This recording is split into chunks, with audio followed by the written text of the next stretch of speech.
The Legend of Heroes Trails of Cold Steel 3? More like The Legend of Holding Back Trails of Haha 3. Ha ha ha ha ha ha ha ha ha ha ha ha ha ha ha ha.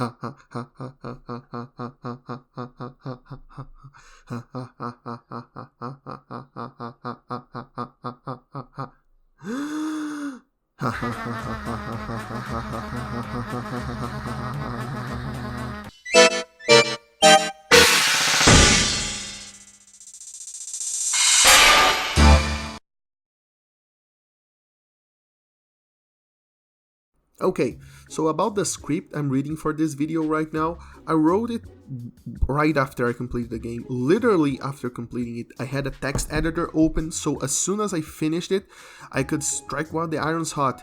The ending hasn't even sunk in yet, and I'm not certain what I'm feeling about it yet, so this might be a really bad idea, but this channel has been nothing but bad ideas so far, so that's a risk I'm willing to take. But hey, you're here for the review, not to hear me whining. So with that little bit of context added, let's jump right into things. The Legend of Heroes Trails of Cold Steel 3 is the latest game in the Trails series to be localized. 4 is already out, but that's only in Japan, for now hopefully. I'm well acquainted with the Trails series at this point, having played every single localized game in it, from Trails in the Sky all the way to here, and yes, that includes fan translations of Zero and Ao. I hope I pronounced Ao right, which just so happens to be my favorite trail games. Look at my little darlings, just look at them being some of the best JRPGs to ever be released. So since this is basically the only JRPG series in which I've played every main title and dedicated countless hours to, as you can probably guess, I may have strong opinions about things every time a new title is released, particularly about the Cold Steel part of this franchise, but worry not, Cold Steel and or Trails fans, hopefully both, that would be weird if you were one and not the other, because I personally think Trails of Cold Steel 3 is pretty damn good. It is a pretty damn good game, and it's a very strong contender for the best RPG of the year. And it is a pretty damn big game as well. If you're familiar with the Trails series, you probably already can guess this is going to be a full-fledged, full-length JRPG, but you're probably not ready, because this is actually probably the biggest Trails game. At least it is the longest Trails game I played in the entire franchise. And so, making a review of it, it's kind of a daunting challenge. So, where do I begin? Well, let's just begin with the meat of things, the gameplay. So here is a quick summary of what I think makes the Trails series special gameplay-wise. If you are already familiar with it, or maybe you want to watch another video that explains its intricacies better, which frankly, if you're really interested into it, you probably should, since I'm only going to scratch surface level here. I'm going to leave a timestamp here, hopefully, if I'm not too stupid to do that, so you can jump to when I start talking about the new systems for this game. Okay, so basically, Trails of Cold Steel 3 and all of the other Trails games use a turn-based combat system in which each character gets its own turn. And if you were to ask me what I think the greatest resource in such a system would be, I would answer it'd probably be the turns themselves, and it's there that my vision greatly aligns with the game designers, since a big part of Trails is all about turn management. For you see, most games may have random effects, like say a critical hit, and they would be assigned a certain value depending on a character's stats, for a chance of it to happen. But in the Trails series, the critical hits are assigned to the turns themselves, so when a character's turn comes, and it is a critical hit turn, let us call it that, he would 100% perform a critical hit with no chance of missing. Other effects can be like recovering health, energy points, or recovering energy points, maybe even killing any enemy the attacks land on instantly. They would also appear in this roulette of possible effects. So while the effects and when they appear are random, a quick look at the top left corner of the screen will always accurately depict what the effects are coming next, allowing you to plan for them. Another big part of the system are the arts and crafts, which really clever, Falcon, I see what you did there. Arts being magic and crafts being abilities you can utilize using different resources, namely energy and craft points respectively. Every character has a maximum of 200 craft points, and when they reach 100 craft points, they can At any moment, you utilize a special ability called an S-Craft, basically a special craft, in which they spend all of their craft points, but it is one thing that makes it very special. Basically, it can be activated at any moment, even during an enemy's turn, and you can use that to steal an enemy turn effect, like for example, stealing a critical hit. Arts themselves also play into this system since they are never activated on the same turn you decide to use them. Depending on various factors, they are always activated on a turn immediately after that or many turns later, after other characters had their own chance to do their thing. Normal crafts, on the other hand, are always activated immediately on the same turn you use it, and of course you can also use an S-Craft on a character's own turn. All of this is to give you tools so you can have some degree of limited control over the turn order, and you can try to land as many buffs as possible on your character's turns. The other system the Trail series is famous for are the orbments. They are basically a piece of equipment every character has where they can set in small orbs named quartz, and said quartz are what decides a character's arts. For you see, each character has their own unique crafts, but every character can have any art you want since the arts they can use are entirely dependent on the quartz you set into their orbments, bar a few exceptions where you must set a quart of a certain element into a specific slot. And even if the character is not magic focused, there's no problem at all, since there are also quartz that offer buffs to specific stats instead of magical abilities, and the rarer ones can even offer both at the same time. So yeah, everybody has some quartz they can use to help them in combat, regardless of how they choose to fight. And then there's also Master Quartz, of which you can only set one and they give big buffs and big abilities, but there's no need to delve too deeply into it. The point is, the combat systems are complex and filled with possibilities, and no other JRPG delivers on what the series does in quite this way. Especially since the systems are so specific, it would be hard to put them into another place without it simply being a ripoff. So I personally think the fact that they use this system is a pretty big mark for the uniqueness of what the franchise stands for. And not only because they are kind of different, but also because they are very well executed, and that's pretty much what actually matters in the end. And no, materia is a completely different thing. No, don't look at that. That's the same as equipment slots in Diablo. That they don't count. As for the new elements, Cold Steel 3 introduces two big ones, the first one being a break system in which every enemy has a second bar beneath their health bar called a break bar, which when depleted will put them into a break state, in which every attack you land is a critical hit and the enemy's next turn gets put all the way down in the turn order, giving you plenty of time to smack them. Plus, the next turn of theirs will always be wasted since they will need to use it in order to unbreak themselves, which gives you even more time to smack them only without the critical buffs. Some attacks will deal more damage to their health bar, while other attacks will deal more damage to their break bar, so you always have to consider what is the best way to deal with specific enemies at specific times, instead of just spamming your strongest attacks over and over. The other new system in play are orders, which are essentially buffs and heals you can activate at any time during one of your character's turns without spending their turn, but you do however have to use order points to activate them, which you can randomly get through the turn roulette or whenever you land a critical hit or hit an enemy with a weapon type he's weak to. Orders also play a big role in the whole turn economy, since they last for a limited number of turns, and if you for example use arts, you are essentially wasting a turn of your orders to set up the arts. Some orders, however, are specifically made to buff arts, so as always you have to factor in all those things into those equations in order to effectively use orders to the best of they possibly can be. Like I said, it's big brain strategy, though like most JRPGs the game rarely demands mastery of its systems. You can't just turn off your brain and zoom past everything, at least not even on normal difficulty, but you don't need to make sure every single attack is performing at 120% efficiency either. If you don't want to, it's fine, and if you want to, then you can end up deliciously overpowered, if you so desire, and in the life of most bosses before they can even get a single turn in through superior optimized quartz placement.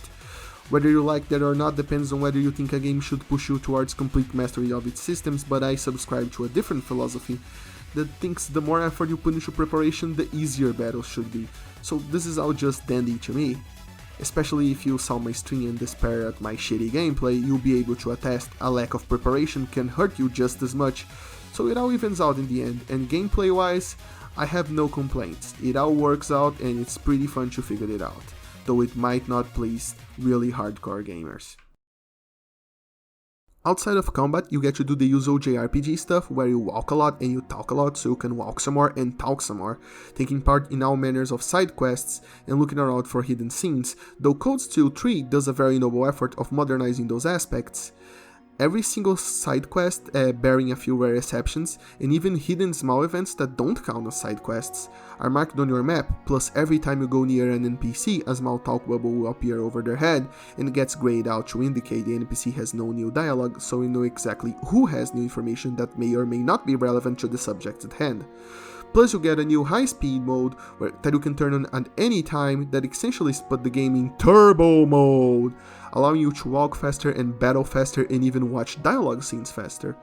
These are all changes made with modern sensibilities in mind, of players that may wish to go through certain segments faster if they have less free time to sink into the game, or make sure they talk to every single NPC without having to go through their dialogue again just to check it out, which I honestly think it's neat, since the game itself is still this huge, sprawling, old-school style adventure JRPG.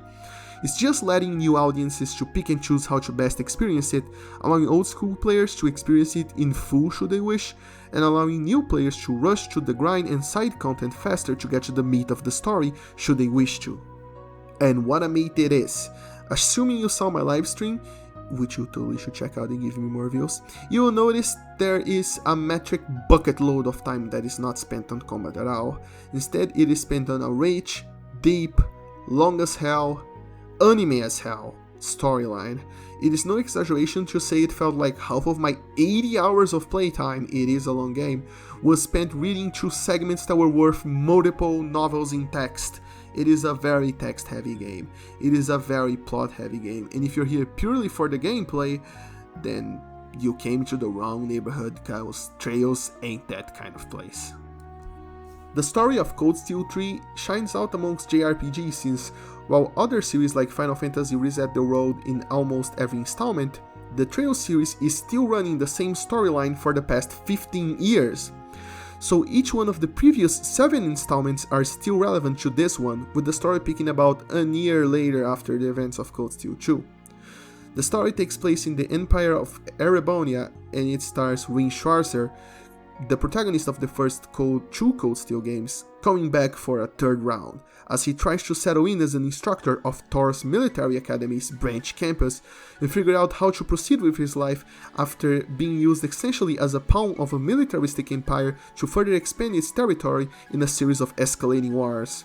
The average citizen thinks of him as a hero of the empire, the Ashen Chevalier, because he can pilot a giant ashen-colored robot because it's anime. You don't really need another reason. But he knows that behind the scenes, shit's fucked, and the Empire's ambitions may soon drown the world in even more wars, which is depressing. Lucky for him, Thors is your typical anime high school in which his students have hair colors of every shade of the spectrum and use oversized weapons to hunt down monsters, which is sure to help him cheer up as he deals with the dark conspiracies that awaits him and as he fights for a brighter future and a happy ending, which he will surely get. Right? So, there's no denying Cold Steel is very anime, for the best and for the worst, and that sometimes works against it in the plot department. Previous games were filled with lines of the likes of, "I was only using 10% of my power," and "it's time to stop holding back." They used a lot of cliches. Thankfully, those mostly died here in 3, but what didn't die is the annoying as fuck tendency of villains to show up and say random vague bullshit instead of giving proper answers at every single opportunity, only for the game to decide to drop what the plot is actually about a couple of hours before the ending in an exposition dump. Okay, it's maybe not that bad, but it can get pretty bad, particularly when they completely disregard a character's personality, just so they can drop vague hints of what maybe might happen if the writers ever remember they wanted to do that someday. Probably, hopefully. But I just came too negative there. That's just what the Cold Steel plot is like at its worst. At its best, it's actually a surprisingly deep tale filled with well-crafted world building and complex politics.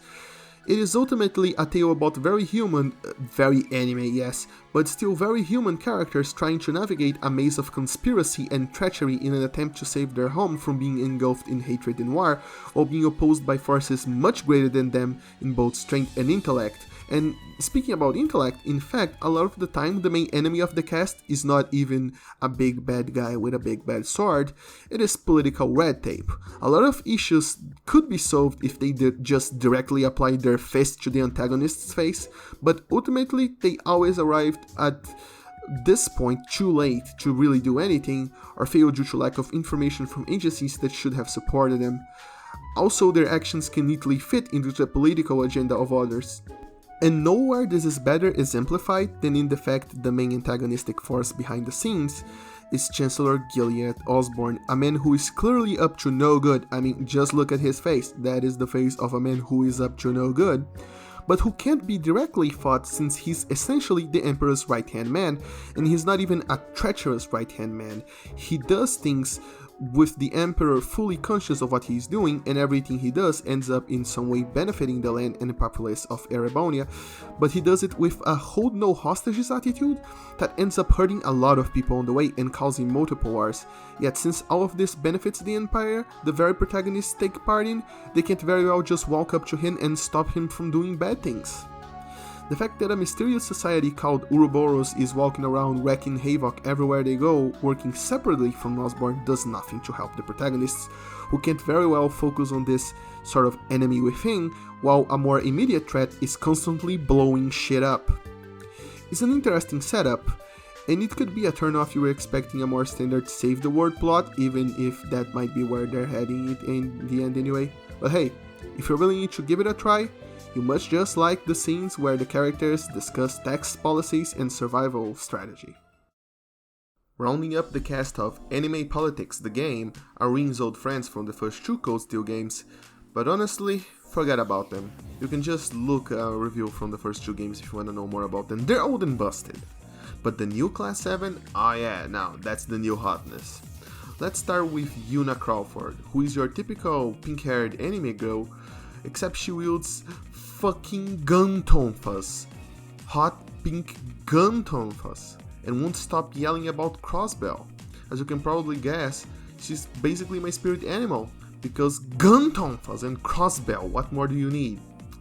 She's particularly pissed off of everything and everyone at the beginning of the game because Crossbell State got annexed by Osborn, being a huge dick in the previous game, which deeply colors her perspective of the Empire and the part she plays on the political landscape. And then let's go to Kurt Vander, who is Muller Vander's brother, and if you don't know who Muller is, that's fine, it's just the price you pay for not keeping up with the last 7 games. But anyway, his family usually guards the royalty, they're like guardians of the royal family, but recently they lost that privilege because Osborn said so, and now he is desperately looking for another purpose in life. He wields dual swords, which is boring, so we'll just move on. And of course, we also have our obligatory resident petite girl, Altina Orion, who has no emotions. And oh, I never heard that one before, a petite silver-haired girl with no emotions? Oh, that's completely new. It's not like we have someone very similar on this very same franchise, on this very same arc of this very same franchise. But no, Altina has like really no emotions, so she's completely different. She's basically a child soldier sent by the Empire's intelligence agency to keep tabs on Rin, and she struggles to find out what she really wants to do for herself amid all of this strife and stuff that's currently happening in the Empire, and wouldn't guess it, she's probably there because of Osborn's influence too. Man, I'm starting to see a pattern here. I'm starting to think there may be something going on behind the scenes here. But anyway, we should get going to the next ones. And they are a bit special since they get in later in the game, they're the latecomers, but you don't need to worry, it's not a spoiler, you basically see them all together at the prologue. Okay, so the latecomers are Ash Carbide, who is a cool dude who don't need no friends, who grew up in the mean, tough streets of not Las Vegas, and is so damn edgy, his weapon of choice is a goddamn red laser sight. Give it up to Ash Carbide, guys. Edgiest anime boy 2019. And last but not least, because you do know I like to save the best for last, there's Moose Igwe. Oh, dear, sweet moose, with her soft emerald hair and beautiful lavender eyes, her gentle hands that really know their way around big orbital rifles that shoot magic, and only that. But that should definitely help her, since she really wants to get her hands on Rin's Tachi. And that's her personality. I mean, there are other aspects to it. Sure, there's a bit of spoilery things going on in the background that I don't really want to spoil about how she relates to the political landscape, but all of them are nothing but minuscule space debris slowly getting sucked into the gigantic black hole that is her infinite thirst. She might look smug on official art, but don't be fooled. That is not the look of smug. That is the look of pure, unbridled lust. There are some really cool characters, and I have to admit that in true JRPG fashion, even the ones that looked annoying at first, as they joined the party and I get to spend more time with them, I started to get really attached to them.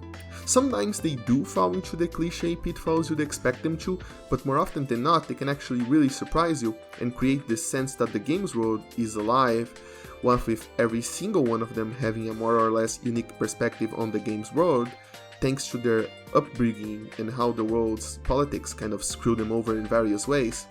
Though they still don't stray too far from one another, since they are all united in their love of basic human decency, so it's not like one of them is going to randomly tell Rin that he should totally have burned down an orphanage or something. That's not to say I don't have any grievances with the story, other than the obligatory villain sinister vagueness. I do have a couple of them. The first one being the fact that there's this sort of lore or backstory to the game's world that is incredibly important in order to understand what exactly the plot is, what the villain's plans are, and what exactly is happening. And the Falcom decided that the best way to do that is basically by shoving it all inside an expository cutscene that happens at the very end of the game. And another problem I have is also from the very end of the game, and is with a plot twist that is introduced really late in the story that's just really dumb. It's an incredibly dumb twist that invalidates a lot of the complexity of the setting. And I won't spoil it to you, since, you know, it is a plot twist, and maybe you enjoy it, but I personally thought that it was really dumb. And I'll give them the benefit of the doubt for now, since the fourth game does exist, and it just hasn't been localized yet. But I believe that unless they handle this plot twist with the absolute utmost care, it can ruin a lot of things, retroactively speaking. Of course, since both of my grievances come very late in the story, you probably won't even notice until you're nearing the end. And it's kind of a shame, since the end is what sticks with you the most, and that is the thing you don't want to screw up. Unfortunately, the biggest screw-ups of the story are right near the end. It wasn't enough to ruin the game for me. On the contrary, the game's story is still very spectacular and engaging. But from here forward, I do hope they know what they're doing, because God, I sure as hell don't know what they're doing. Other than my complaints about the story, I do have one other that is non-story related, which is about the animations outside of battle. The powerful arts and the S-crafts that you use in battle are all amazingly animated, and it is a joy to use them to wreck your opponents. They are very well animated and very well choreographed, which is the exact opposite of the animations outside of battle, in which most characters move like they are drunken marionettes. There are entire scenes of war and large battles in which the characters move so stiffly and their animation is so bad, it doesn't look like their hits are doing anything. It looks like they're like, I'm gonna use my super ultra mega powerful secret technique, and then when he actually uses it, it has the same feel as if he hit the other guy with a piece of cardboard. It's just laughably bad. So bad at times, it can completely ruin the scene's tension. And it has been a problem for a while now, ever since Falcom moved to 3D, and they really gotta get their animations fixed. Do it, Falcom, please, nobody else can keep handling this. What I have no complaints about, however, is the soundtrack. Falcom's sound team once again delivered their best, From peaceful music for the more slice of life moments to intense battle tracks and dungeon themes that are just complete bangers, I just can't complain about any of the tracks really. And extra points for the devs for including a separate battle theme for when shit is really going south, because I do so love battle themes that vary depending on how the battle is progressing, and I think more games should do that.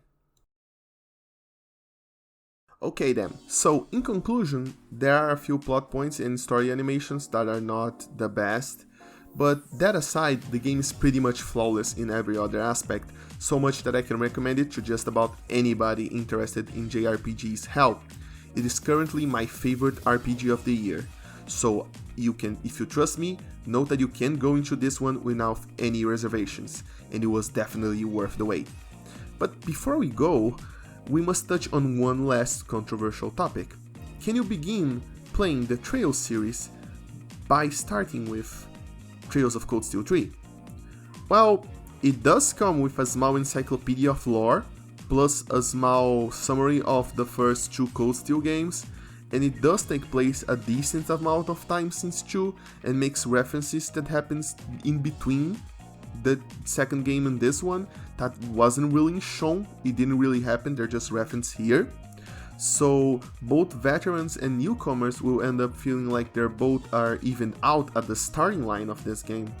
But I honestly recommend to anyone interested in this entire series to start all the way back with Trails in the Sky, simply because it will give you a lot more footing in the world and time for you to get enamored with its characters, plus a series going for this long while still carrying the same main storyline is just practically unheard of these days.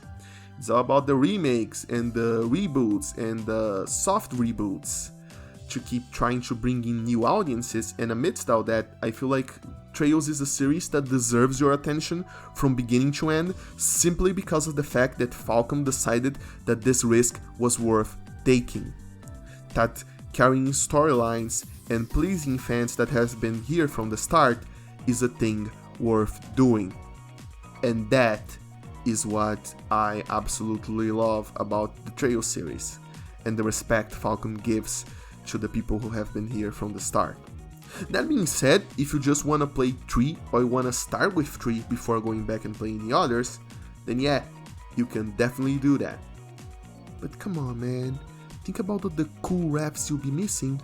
Come on mate, start with Sky right now and you'll have plenty of things to spend time on by the time 4 comes out next year, eh? Come on, you don't wanna play Sky? You should start there. Give it a try. Okay, I'm running out of things to say. Bye.